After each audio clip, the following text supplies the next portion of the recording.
Hello viewers, welcome back to our channel. In today's video, we are going to be talking about how many freelancers succeed. Here are 10 tips to succeed as a freelancer. Before we get into the video, please make sure to subscribe. You will not want to miss other amazing videos we have in store for you. So just click that red button and you will get them coming for you. Now let's dive into the video. It can be really difficult to get clients as a freelancer, especially if you're new to the platform with like little or no reviews on your profile. And because you have no reviews on your profile, it can be very difficult to convince our clients that it is ready to pay you, to be interested in you, or to even award you the projects they want you to work on for them. But you shouldn't lose hopes, because every working freelancer that we see today with over 70 completed projects in their profile and over 4-point-something star reviews started where you are right now. They started from the lowest. They started from the scratch, from zero. Anyways, there are some rules and some strategies and methods you need to adopt in order to grow up and be on your game. And these tips aren't just brought from anywhere. They were taken down from very successful freelancers out there. Just like you, they have been able to make it up the ladder that are sure that the methods worked for them. So it is something like this that upcoming freelancers like you can learn from. Now, almost every freelance platforms, there are things that are called gigs or tasks. These are services that you offer on your profile that you have to showcase to clients in order to let them know what you can do, your capabilities, and what services you offer. Also, in other platforms, all you have to do is update your profile, then describe the kind of skills you're into, what you qualify for, and show off your portfolios. So as a freelancer, if you have decided to create a profile in one of those platforms, here are some tips that we're going to give you to enable you increase your visibility and get more clients and be one of the top-rated freelancers in the platform. 1. Define the areas where you are an expert on and what you have to offer. Before a client seeks a professional they want a professional, someone who has experience, someone who is working as a freelancer in a particular or in their specific industry. For example, although every freelance writer can write an article on plumbing, but an experienced freelancer who has been writing on that topic for months or even years would have so much to give, more than someone who just started writing. That is why so many people would prefer someone who has been into freelancing for a very long time, someone with so much experience. So try to put into consideration the type of freelance business you want to go into. Think about where you've worked in the past, the experiences and the expertise you have, and how old the experiences can help you shape and mold your freelance career. Think about all the background knowledge, all the expertise in particular subjects. Think about your experiences working with different clients, customers, and companies in some particular industries. Even think about some qualifications you got, some certificates you won, awards that would make you an appeal in professional to your clients. What is there other areas where you would like to work, but you don't have any experience or any kind of training? Try looking for certifications or try getting some experiences to add to your portfolio so that it can also be beneficial to you. 2. Identify your skills. Now, the first thing you might want to write is to generalize your skills. For example, you can write, I can create graphic designs. That is in general. But in this single sentence, there are different and numerous aspects of graphic designing. So you would want to specify which particular area you're good at. There are parts like logo design, image illustration, vector drawings, comics, and also image manipulation. So the question you should ask yourself is, which of these am I really into? It could be more than one, maybe 2 or 3. But if you just leave it at you can create graphic design, it's going to be like you accepting to be able to do everything. And we all know the saying, Jack of all trade, master of none. More importantly, any client that is searching for a professional freelancer would prefer to pick a freelancer who is being specific and not someone who generalizes stuff without having a particular one in mind or without a specific task that he or she can handle properly. 3. Research your keywords. Now let's look at it this way. Imagine you're a client that needs a website for your freelance work. What do you think they will type into the search bar when looking for a freelancer? Many things like, I need a corporate website, or I need a blog, I want to open a school website. So as a freelancer, trying to include these similar keywords in your tasks. So we know what it is. Actually, find all these keywords that people normally search for regularly. Try using Google to search for it. Type in something that relates to freelancing and see some of the ranking keywords that people use when searching for freelancers. The ones that appear the most are the ones people have been using more often over time. 4. Check out the profiles of other top-rated freelancers. Sometimes the best way to be the best is to learn from those who are the best. So you have to go out there and check for profiles of other top-rated freelancers that have high views and learn from what they do.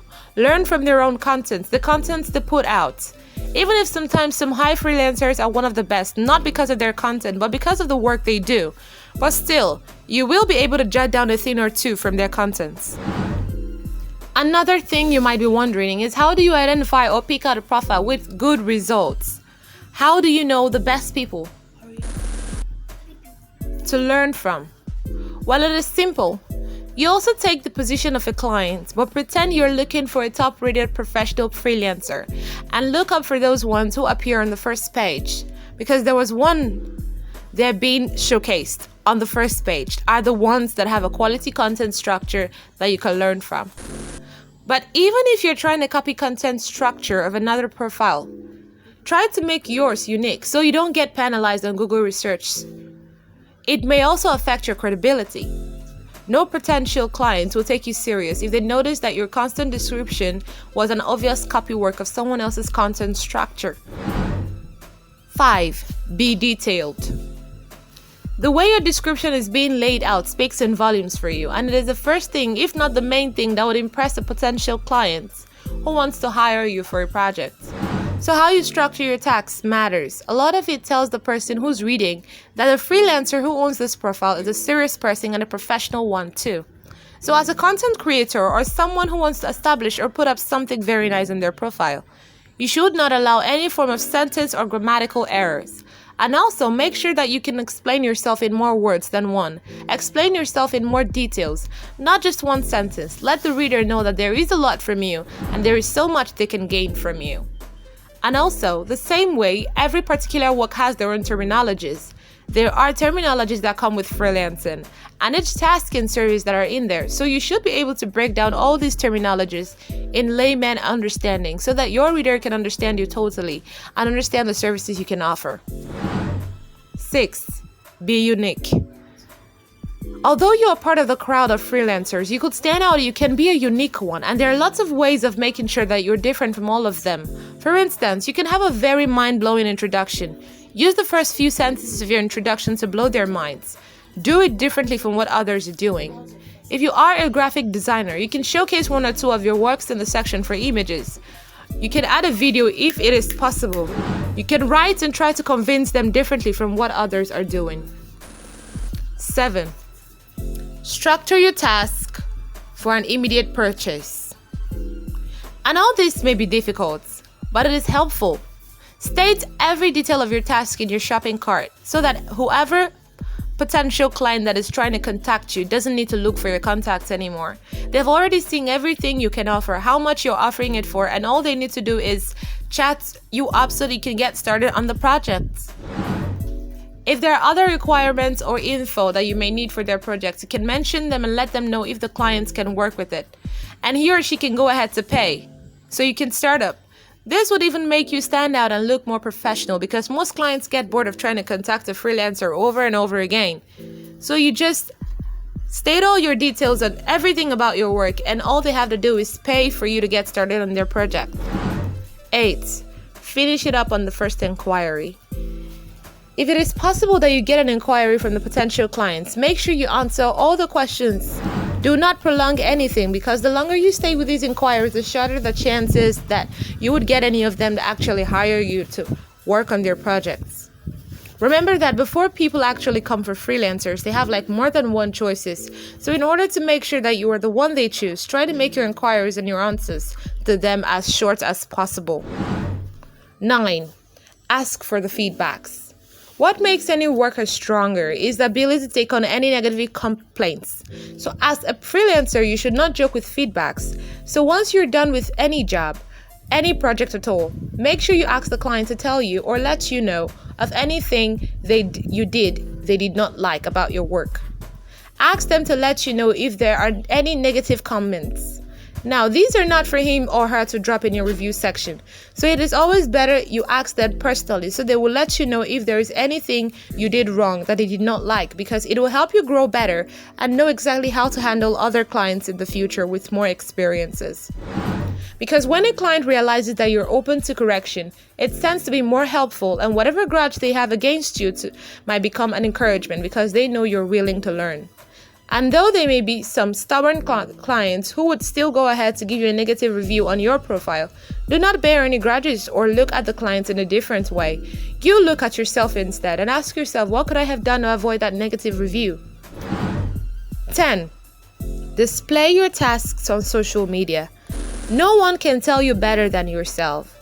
So you can try to showcase yourself out there. Make some ads and drive traffic to your work, and then leave the client to choose who to work with. Make sure that you're out there, especially on social media. Social media is one of the best places to place something you want people to see. So show your link to your task on your social media handles. Put it anywhere possible, including in your bio description and also in your profile. Everywhere you could actually put up a writing, and you'll be very surprised whenever it is time for people to make a choice. They would pick you because you were all they could see and you were all over the place. So there you have it, guys. These are the 10 tips on becoming a very amazing freelancer. What do you think? Put it down in the comment section because we'll be delighted to hear from you. And also, if you haven't subscribed, please subscribe so you can get more amazing videos like this. Thank you very much for watching. Bye for now.